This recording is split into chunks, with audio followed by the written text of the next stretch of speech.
I want to take you back to a tougher time that should have been, a highlight of your career, the final race of the 2011 season, where you end up winning the championship, but there was a horrific 15-car crash early in the race.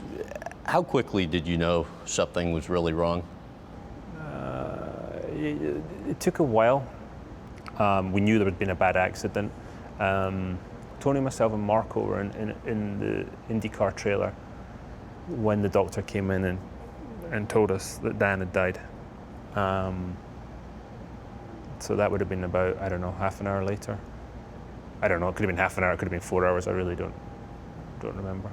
You knew Dan Wheldon since he was 6 years old, racing go-karts in England. Your reaction to getting that news? It was devastating. It was absolutely devastating. I mean, it was...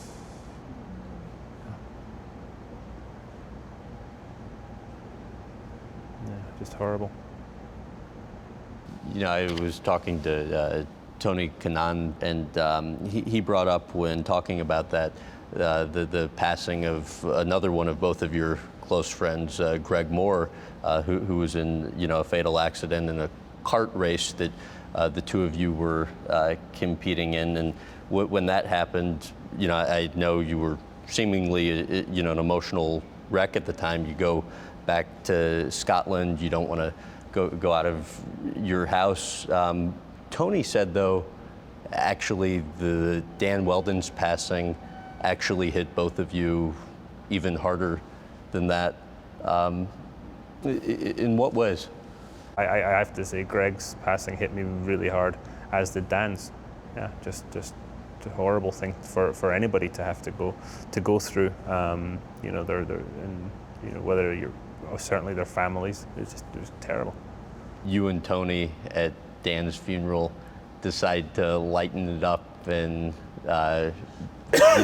give a funny speech.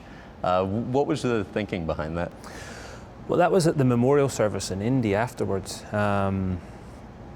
Brian, Herta, Tony, and myself thought, let's tell some funny Dan stories here, because there's a long list of funny Dan stories.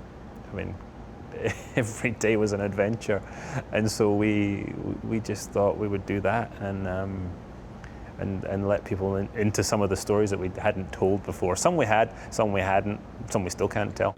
How safe do you think the sport is today? I would say the simple answer to a difficult question is it's safer than it was last year. They've improved the safety inside the cars a little bit more since my accident. This new DW12 is safer than the car we raced and that Dan had his accident in. So there's a constant evolution of safety. They've got to keep on it, though. We're lucky with the IndyCar series, Dr. Terry Trammell, who's put a lot of us, including me, back together several times.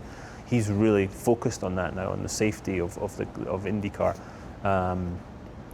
And the FIA are doing it in Europe, but we need to keep pushing on that. It's something, the cars keep getting quicker. We've got to keep making the cars and the tracks safer. The tracks have got a long way to go. How do you reconcile the dangers of the sport with your passion for it? As long as it's been going on, that's something you've had to reconcile. And I think you have to accept the danger if you're going to participate. You just try and make the sport as safe as possible.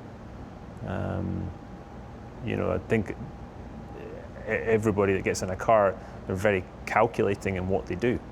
It's not like a gung-ho crazy thing. It's a very calculating thing you do when you drive a racing car. But there are dangers, and I think if you accept them, if you want to do the job, if you want to go out there and race a car.